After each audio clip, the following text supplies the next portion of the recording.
अब ये ring of fire देखिए। सबसे पहले यूएई, यहां दर्जनों मिसाइल और ड्रोन इंटरसेप्ट हुए हैं। दुबई में भी धमाके हो चुके हैं। अल दफरा एयरबेस को निशाना बनाने की कोशिश हुई है। अब बहरीन, जहां 375 से ज्यादा हमले और इंटरसेप्शन हुए, 240 से ज्यादा ड्रोन, 135 से ज्यादा मिसाइलें रोकी गई। कुवैत में अब तक कुल 700 से ज्यादा हमले हुए हैं, 285 मिसाइल, 500 से ज्यादा ड्रोन इंटरसेप्ट हुए हैं और सिर्फ 24 घंटे में 18 ड्रोन गिराए गए। सऊदी अरब, 175 से ज्यादा हमले, 25 मिसाइल, 151 ड्रोन इंटरसेप्ट हुए और एक ही दिन में 20 से ज्यादा ड्रोन गिराए गए। इराक, जहां इरबिल में अमेरिकी बेस और बगदाद एम्बेसी एरिया तक निशाने पर 30 से 50 से ज्यादा ड्रोन और मिसाइल हमले। जॉर्डन, 78 से ज्यादा इंटरसेप्शन, 18 बैलिस्टिक मिसाइल, 60 से ज्यादा ड्रोन रोके गए। और इजराइल, जहां 1000 से ज्यादा हमले, 390 मिसाइल, 600 ड्रोन और 2000 से ज्यादा प्रॉक्सी फ्रंट से हमले हुए। अब ये दूसरी तस्वीर देखिए। अमेरिका एक साथ 3 मोर्चों पर फंसा हुआ है। यूक्रेन की जंग अभी खत्म नहीं हुई है। ईरान से छिड़ी जंग में खाड़ी के देशों में अमेरिकी बेस खतरे में आ गए हैं और इजराइल को बचाने में भी अमेरिका का बजट खर्च हो रहा है।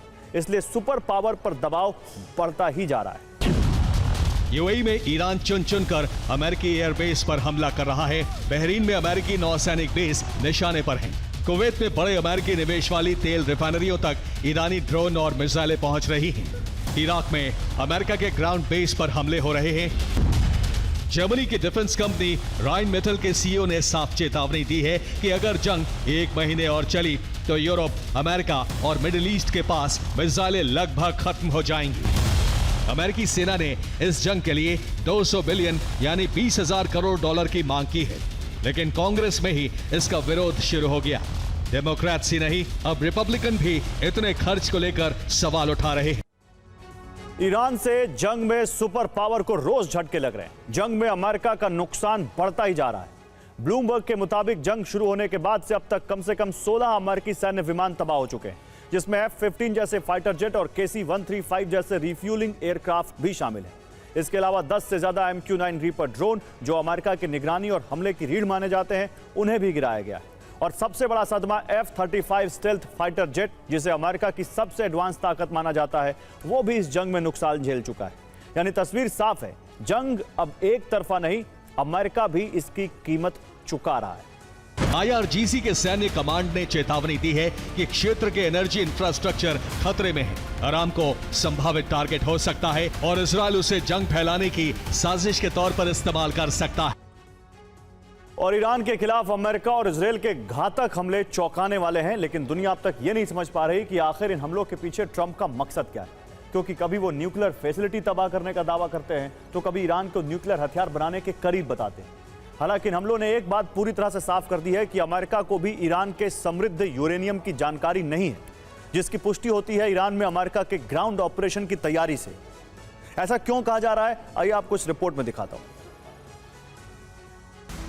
लेकिन सबसे बड़ा सवाल यह है कि ट्रंप का मिशन ईरान है क्या?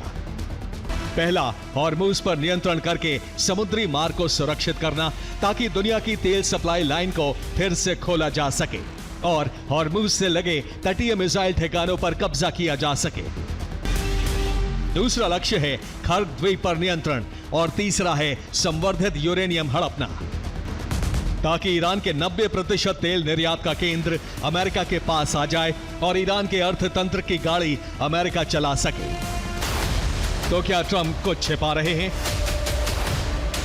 जिसमें उन्होंने कहा है कि मैं कहीं भी सेना नहीं भेज रहा हूं, अगर ऐसा होता तो सभी को बता दिया जाता।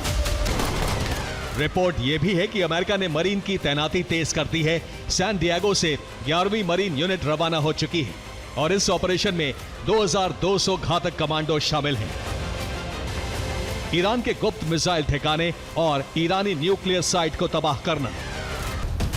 युद्ध मंत्री का दावा है कि पेंटागन को युद्ध के लिए $200 बिलियन के अतिरिक्त फंड की जरूरत है। और अमेरिका इजरायल ने दावा किया है कि ईरान की मिसाइलें करीब करीब खत्म हो चुकी हैं, लेकिन ईरान के हमले संकेत दे रहे हैं कि ईरान बेहद आक्रामक है और युद्ध का विस्तार कर रहा है। इजरायल में ईरान और प्रॉक्सी गुटों ने तबाही मचाकर संकेत दे दिया है कि वो अब रुकने वाला नहीं है। टीवी 9 की टीम इस वक्त हाइफा में मौजूद है उस बजान ऑयल रिफाइनरी के पास जहां पर ईरान के मिसाइल गिरे और उसके बाद से पूरी दुनिया में ये चर्चा चल रही है कि जिस इजराइल ने ईरान के ऑयल रिफाइनरी पर अटैक किया था, उस इजराइल के ऑयल रिफाइनरी पर ईरान ने अपने मिसाइल से कैसे अटैक किया है। और इस वक्त आप देख रहे हैं ऑयल रिफाइनरी के एक एक हिस्से को इस वक्त आप देख रहे हैं। हालांकि मैं आपको बताऊं कि जिस वक्त हम गेट पर पहुंचे थे और जब हम सुरक्षा कर्मियों से बात कर रहे थे, उस दौरान हमने उस जगह को अपनी आंखों से देखा जहां पर कि मिसाइल के टुकड़े गिरे थे और अभी भी वहां से हल्का धुआं उठ रहा है। और लेबनान में लगातार हमलों के बाद भी इजराइल हिजबुल्लाह को पूरी तरह तोड़ नहीं पाया है। अब भी रॉकेट, मिसाइल और जमीनी हमले जारी हैं। इजराइल के कई शहरों और सैन्य ठिकानों पर हिजबुल्लाह ने रॉकेट और क्लस्टर बम बरसाए। आखा से लेकर श्लोमी और किरियत शुमोना तक विस्फोट हुए। यानी एक तरफ इजराइल की एयर स्ट्राइक और दूसरी तरफ हिजबुल्लाह के जवाबी हमले। जंग अब दोनों तरफ से भयानक हो गई है और इस बीच लेबनान में मौत का आंकड़ा 1000 के पार पहुंच गया है। हिजबुल्लाह ने बयान जारी करके कहा है कि उसने अक्का शहर के पूर्व में मौजूद इजराइल के डिफेंस सैन्य ठिकाने को रॉकेट हमलों से निशाना बनाया है। उत्तरी इजराइल के शहर किरियत शिमोना में भी भीषण हमले की तस्वीरें सामने आई हैं। यहां हिजबुल्लाह ने क्लस्टर हथियारों का इस्तेमाल करते हुए एक इमारत को सीधे निशाना बनाया। सीमा से सटे इजरायली इलाके श्लोमी पर भी रॉकेटों की बौछार की गई। एक साथ कई रॉकेट दागे गए जिससे इलाके में अलर्ट और दहशत फैल गई। सीमा के बेहद करीब मैसल जबल और जदीदत इलाकों में हिजबुल्लाह के लड़ाकों ने इजरायली सैनिकों और सैन्य वाहनों पर रॉकेट दागे। लेबनान के स्वास्थ्य मंत्रालय के मुताबिक 2 मार्च से शुरू हुई इस जंग में अब तक 1001 लोगों की मौत हो चुकी है। इनमें 79 महिलाएं, 118 बच्चे और 40 स्वास्थ्य कर्मी शामिल हैं, जबकि 2600 से ज्यादा लोग घायल हुए हैं। और 21 दिन के युद्ध में बारूदी विनाश का असर पूरी दुनिया महसूस कर रही है। आम लोगों के जेब पर जंग भारी पड़ रही है। ग्लोबल इकोनॉमी वेंटिलेटर पर है। तेल की कीमतें रॉकेट बन गई हैं। एविएशन सेक्टर कोमा में पहुंच गया है। आखिर कैसा हुआ यह असर, इस रिपोर्ट में देखिए। एविएशन ब्लैकआउट, दुनिया में हाहाकार, जिसका असर यह है कि कच्चे तेल की कीमत $119 प्रति बैरल पहुंच गई।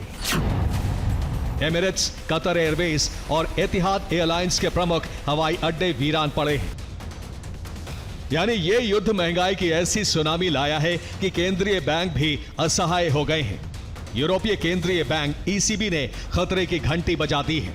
महंगाई दर भी 2.06% बढ़ने का अनुमान लगाया जा चुका है। और अरब संग्राम के साथ ही यूरोप में न्यूक्लियर खतरा बढ़ता जा रहा है। नेटो की रिपोर्ट है कि रूस के फाइटर जेट लगातार उसकी सीमा में दाखिल हो रहे हैं। शुक्रवार को स्वीडन के एयर स्पेस में रूसी विमानों की घुसपैठ हुई है। स्वीडिश सेना के मुताबिक एक रूसी Su-24 जेट शुक्रवार को स्वीडन के हवाई क्षेत्र में घुस गया। घुसपैठ गॉटलैंड द्वीप के दक्षिणी हिस्से में हुई।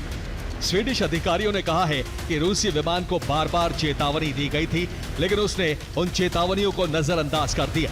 इसके जवाब में नेटो के एयर पुलिसिंग मिशन के तहत स्वीडिश और जर्मन ग्रिपेन और यूरो फाइटर को तुरंत एयरबॉर्न किया गया।